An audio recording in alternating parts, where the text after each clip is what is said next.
bertambah terus. Dengarkan masyarakat, kapan Yang Maha Kudus akan mempercayai kita? Kita tidak serius dalam mengelola alam yang Tuhan berikan kepada kita. Tadi Pak Heri mewakili guru-guru yang lain berbicara rindu para guru ini bisa mempunyai SD tahun depan supaya lengkap dari TK, SD, SMP langsung SMA.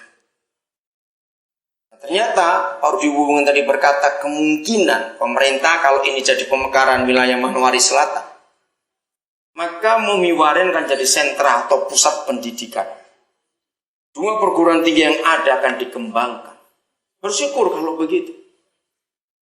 Jadi kalian anak-anak di Momi Waren, tanggapi ini dengan serius.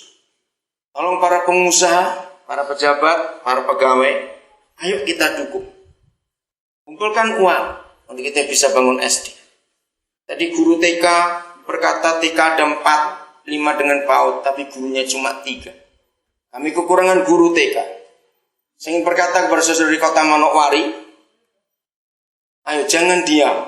Kalian rindu untuk jadi guru TK. Tolong yang di kota, baik hamba Tuhan maupun pejabat, maupun pengusaha, pegawai, dorong supaya anak-anak sekolah jadi guru.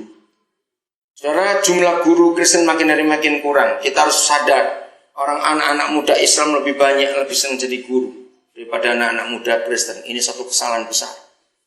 Jadi saya berkata kepada guru TK tadi, jangan harap dari luar. Guru harus keluar dari dalam sendiri. Tolong mulai hari ini yang di kota Manokwari, dorong anak-anak muda untuk jadi guru. Jangan cuma pintar nyanyi saja. Serius perkara ini. Pemekaran berlanjut terus. Tapi kalau nggak disiapkan dengan SDM yang tepat, siapa akan mengisinya? Maka orang luar akan mengisi lagi. Jadi dalam kebaktian Natal ini, lahirkan sesuatu buat Papua sendiri. Katakan amin. Minta Tuhan lewat saudara bergerak. Tolong ibu-ibu, bapak-bapak, mulai hari ini mengajak anak-anak kita untuk jadi guru. Sangat kurang guru TK. Nah, kalau SD harus jadi, kita perlu guru lagi. Dosa besar bagi orang Papua adalah pelitnya itu. Sulit berkorban. Uang banyak. Dengarkan baik-baik yang sudah diberkati kekayaan. Belajar untuk menabur. Supaya Tuhan memberkati 100 kali lipat. Belajar untuk itu. Tolong para pegawai, para pejabat yang uangnya banyak. Bangunkan pusat-pusat pendidikan. Sekolahkan anak-anak jadi guru. Serius hal ini. Kalau tidak akan hancur tanah ini. Siapa lagi yang akan mengajar? Berapa persen? Tolong yang di Momi Waren mencatat data. Berapa persen atau berapa orang anak-anak dari Momi Waren sendiri yang jadi guru selama ini? Kalau dari saudara nggak ada yang jadi guru, siapa yang akan ngajar nanti? Jangan harap orang luar terus. Dari mimbar-mimbar gereja, kami harapkan saudara akan mendorong anggota jemaat untuk jadi guru. Karena berakar saja tidak bertumbuh, tidak ada gunanya. Berakar dan bertumbuh tidak berbuah juga nggak ada gunanya. Jadi harus sampai berbuah. Berbuah itu artinya multiplikasi, berkembang terus karena setiap buah pasti ada bijinya. Dan dari biji ditanam lagi jadi pohon baru lagi. Sebentar kita akan ada upacara peletakan batu pertama untuk kantor. Tapi juga berkembang lagi, nggak cuma untuk kantor, kan dibangun kelas-kelas. Kita berharap anak-anak Tuhan dari Manokwari, orang-orang kaya di Manokwari, tolong kita akan bangun asrama juga di sini. Saya sedih kalau saudaranya mengharapkan orang luar yang membangun. Itu jahat, padahal saudara punya uang. Betul tidak?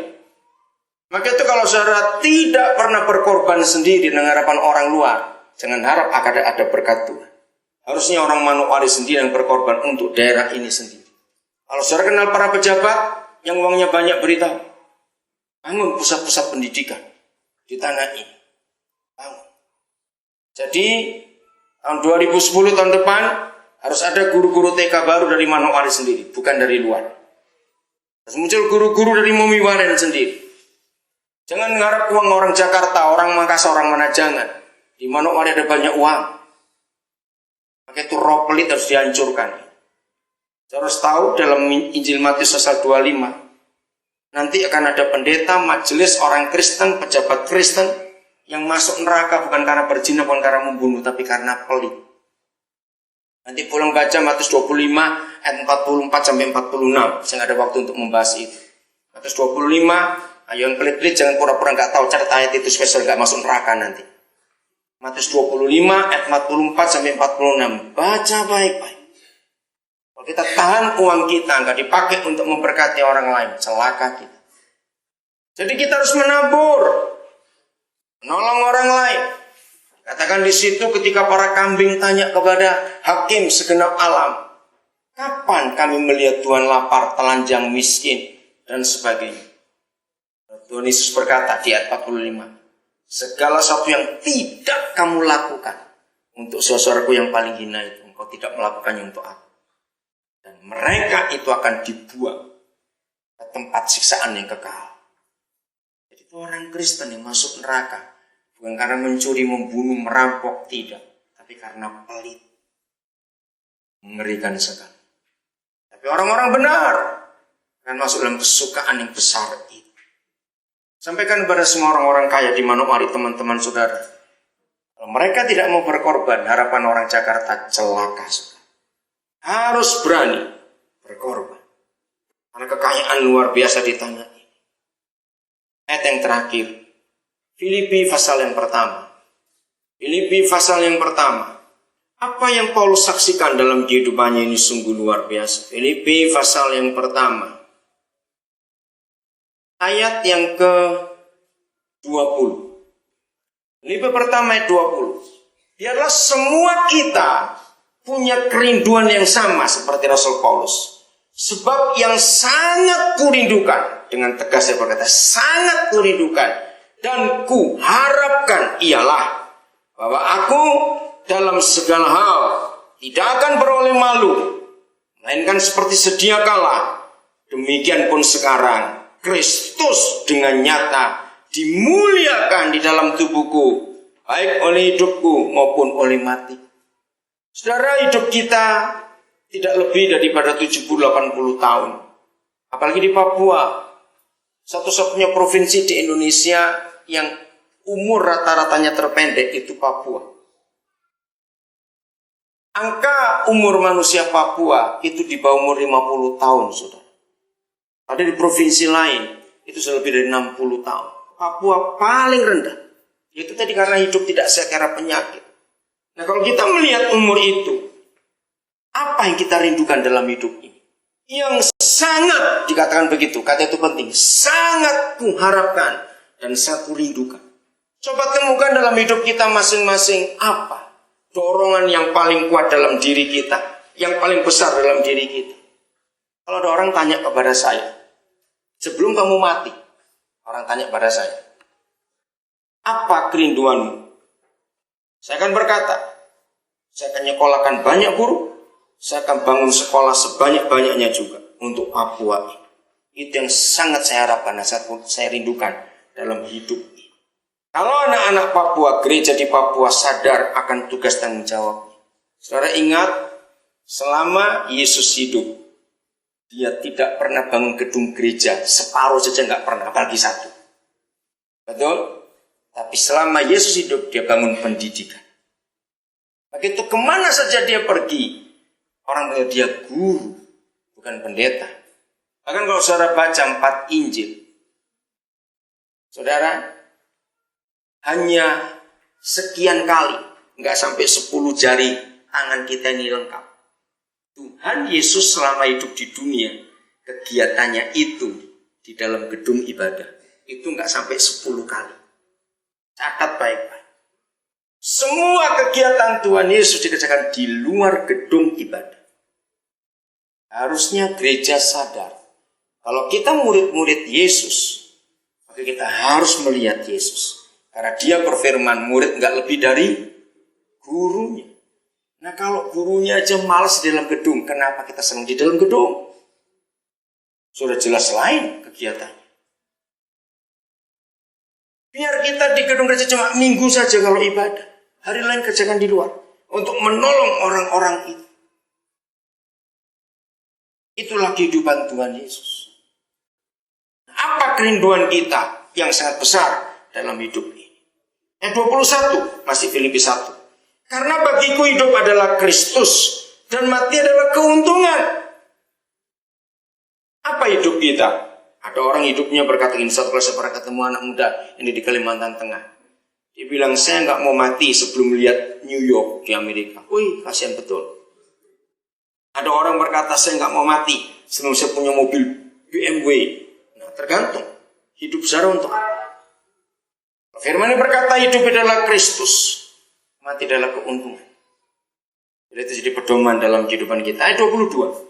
Tetapi jika aku harus hidup di dunia ini. Nah, ini tema saudara. Tetapi jika aku harus hidup di dunia ini, itu berarti bagiku bekerja memberi buah. Jadi mana yang harus kupilih? Aku tidak tahu. Karena apa? Kalau kita lihat 23, Paulus itu lebih baik mati. Aku didesak dari dua pihak. Satu, aku ingin pergi dan diam bersama-sama dengan Kristus. Itu memang jauh lebih baik. Tetapi lebih perlu untuk tinggal di dunia ini karena kamu. Ada buah itu. Guru-guru siapa pilih tema ini? Siapa pilih tema ini? Saya mau tanya. Siapa pilih tema ini? Cepat. Pak Genteri. Mana Genteri? Pak Genteri. Mana dia? Kenapa? Saya nggak tahu nih kenapa pilih tema ini. Berbuah dalam hidup ini. Itu tujuan yang ini. Kita bersyukur di Papua banyak buah, pohon buah. Salah satunya matoa yang nggak ada di daerah manapun juga ada di Papua. Setiap kali cerita tentang matoa, saya cuma berkata buah bingung begitu saja. Kenapa buah bingung? Karena waktu Tuhan ciptakan itu Tuhan lagi iseng betul. Mereka yang belum tahu makan matoa kan saya nggak bisa bayangkan. Saya bilang bentuknya seperti rambutan, tapi kulitnya halus, tidak ada rambutnya. Lalu rasanya bisa rasa durian, bisa rasa nangka, bisa rasa rambutan. Orang bingung. Memang itu buah bingung. Cuma ada di Papua, bayangkan. Apa buah kehidupan kita? Yang bisa, buah bingung, Pak. Apa buah kehidupan kita yang bisa dinikmati oleh orang lain? Saudara, maka itu kekristenan kita tidak boleh berhenti hanya sampai rajin ke gereja saja. Dengar, kekristenan kita nggak boleh berhenti hanya sampai rajin ibadah saja, tidak. Harus ada buah yang kita nyatakan di dunia ini. Para undangan, bersyukur kepada Tuhan karena ada guru-guru yang luar biasa memperdedikasi untuk SMP, untuk TK, SMP, SMA di tempat ini. Mereka adalah pionir-pionir, perintis-perintis. Karena selama ada manusia di daerah ini, belum ada SMP, SMA yang secara khusus sebagai pakai pola asrama. Dan Tuhan memakai guru-guru ini luar biasa. Teruskan. Kalau memang Tuhan izinkan, ayo kita berjuang. Buat SD. Jangan cari dari luar. Muncul di dalam sendiri. Pakai anak-anak didik, kalian harus serius belajar. Jangan main-main. Lanjutkan sampai buah-buah itu nyata. Jadi kalau Paulus inginnya mati pergi bersama Tuhan Yesus, tapi karena ada orang-orang yang dia ingin selamatkan, dia masih mau tinggal di dunia. Seperti itu buat kita semuanya. Rekan-rekan guru kita bisa enak, mau tinggal di kota, mau tinggal di Jawa, mereka bisa milih itu. Tapi karena ada anak-anak Mumi Wareng, suku So yang perlu diselamatkan, mereka mau tinggal di sini. Kiranya tema ini berakar, bertumbuh, berbuah. Bagi Yesus Kristus nggak cuma tema, karena sebentar lagi masih dilepas ini. Tapi bertema itu dalam hati saudara semuanya. Mau? Kalau Natal ini kita kerjakan secara serius dengan tema yang ada. Betapa senangnya Tuhan Yesus. Karena melihat kita nggak cuma berakar, nggak cuma bertumbuh, tapi kita berbuah. Tuhan memberkati.